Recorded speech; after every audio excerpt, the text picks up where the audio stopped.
Hello, everyone. This is Kevin T. Rodriguez, film critic of iCritic.net, and I want to talk about ChaseFace today. I don't know if you guys watch his channel, but ChaseFace does a pretty good channel. He is known for anime reviews, Pokemon videos, those inconsequential things that we watch on YouTube that are a lot of fun, despite the fact that they're inconsequential.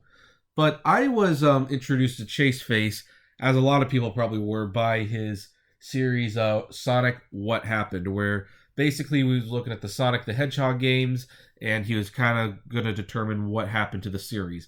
And this was an interesting series for me because I am a huge Sonic the Hedgehog fan. I still buy the comic book, and I buy pretty much every Sonic game, including Sonic Boom, despite the fact that they're terrible. And when people ask me how can you still be a Sonic fan after all these bad games, I tell them, well, it's probably kind of like being a Cubs fan. You still like them, but they break your heart with every new game. Although the Cubs recently won the World Series, so maybe that's a sign, and maybe I should start using a different analogy. I don't know.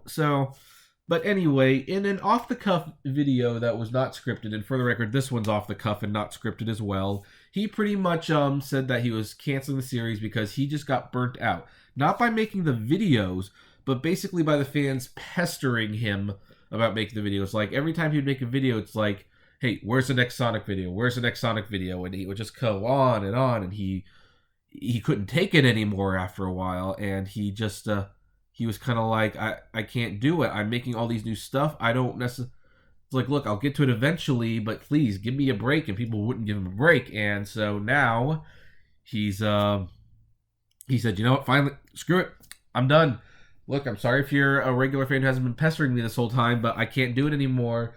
I have no intention of doing it. If you back off, there's a slight chance I might get back to it, but otherwise, consider it officially dead and buried. And, I listened to this video because really it's like this one. There's not much visually to look at. So I just listened to it. And I was kind of nodding, a little frustrated at times, but mostly understanding. And after thinking about it for a little bit, not that there's much to think about. I mean, I thought about it for like maybe 3 minutes. I just wanted to publicly state that, first of all, yes, I'm disappointed you're not continuing with the series. That's what drew me to your channel, and while I like some of your other stuff, I was hoping eventually those videos would get finished. And as someone who didn't pester you to get them finished, who was patiently waiting, you're right. It's not fair to me that this is how it turned out. On the other hand, I kind of understand where you're coming from because I get comments all the time, when you're going to do your MPAA PG-13 video. And, I keep telling people, look, the script is on the computer, believe it or not. I am going to record it. I am going to edit it, but I will get to it at some point. But right now, these other videos are fulfilling me a little bit more, and I still get asked by it. And granted, my subscriber base and view count is a fraction of what ChaseFace is. No, not even a fraction. Like, such a small percentage. It's not even funny. And I just... So I understand that frustration. It seems like the more people ask me about the PG-13 video, the more I push back. So I understand the frustration that the more people push back, or I should say the more people beg you to do something, the less interest you have in doing it. So I understand that, and I totally get it. Do I think canceling the series outright is an extreme? Probably, but you know what? It is your channel, so you have every right to do it, and I'm not going to sit here and tell you not to do it, unless, of course, your channel becomes your livelihood. I kind of take this interesting viewpoint on things where if YouTube becomes your job, I know that YouTube, you have great creative freedom from like being tethered to a network or something, but once something becomes your job, then you do owe it to your fans to finish something if they ask for it long enough, because they're the ones who are putting food on your table.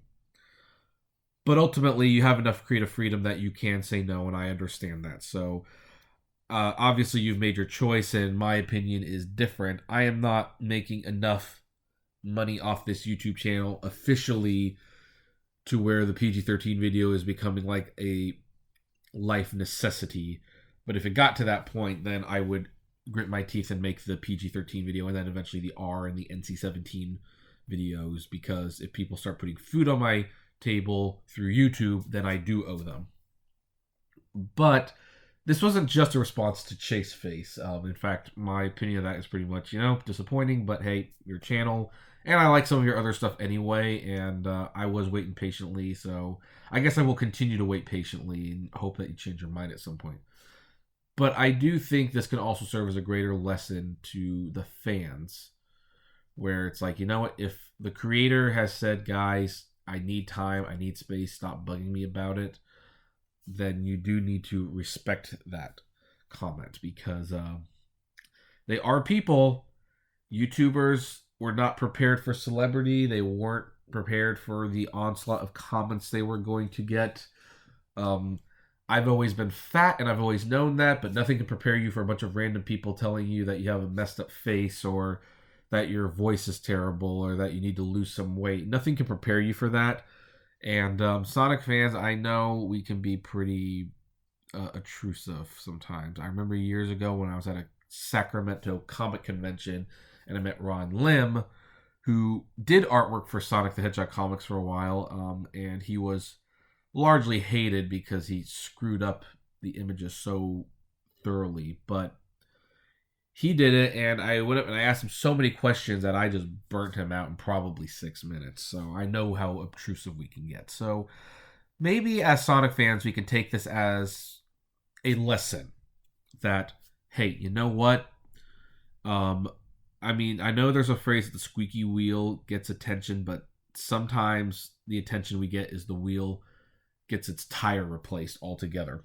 And we don't want that. So if we're going to go forward and encouraging people to continue to make series about Sonic, good series about Sonic, because this was a good series on Sonic, that's why it's such a bitter pill to swallow that it's over. We need to respect the creators. They say, hey, we just need to take some time, because, that's just the reality. Creators get burnt out on things. We need to give them their space. And if we keep pushing, it's detrimental to us. And of course, to ChaseFace and anyone else, if you ever get to the point where your videos are officially making you money, where it's putting food on your table and paying the rent, then to a certain extent, you do owe the fans to do something. I'm not saying ChaseFace owes us anything right now. I don't know how financially successful he is. And I'm not even saying if he is financially successful, he is obligated to do so. That's just in general, I believe that creators owe it to their fans to do something. I don't know. The fans don't always know what they want, admittingly, but like that time that Doug Walker decided to retire Nostalgia Critic because he got burnt out and needed a break and he did something else. Obviously that character did not stay retired very long. And really, Demo Reel was Nostalgia Critic without the thoughtful critique. So of course no one liked it.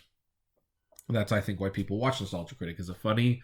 Yes, but also it's thoughtful and it has legitimate critiques in it. So I don't know. ChaseFace, I'm not going to unsubscribe. I will continue to watch movies, and like before, I will not ask when the next Sonic video is coming, especially since you've more or less confirmed it's dead. So there's no reason to ask, but I wasn't going to ask anyway. Hopefully you'll reconsider after some time, but if you don't, I understand. Sonic fandom can be pretty brutal sometimes. And as for the fans, I would definitely lay off of him. If laying off will potentially get the other videos, then you have nothing to lose at this point. And really, now that he has confirmed its cancellation, it's kind of like writing letters to Fox and asking for others or Firefly. Can you do it? Yes. Is it productive? Probably not. You could be doing better things with your time. So that's my thoughts. What do you folks think? Comment below, like, favorite, share, subscribe, and as always, flame responsibly. Have a good one.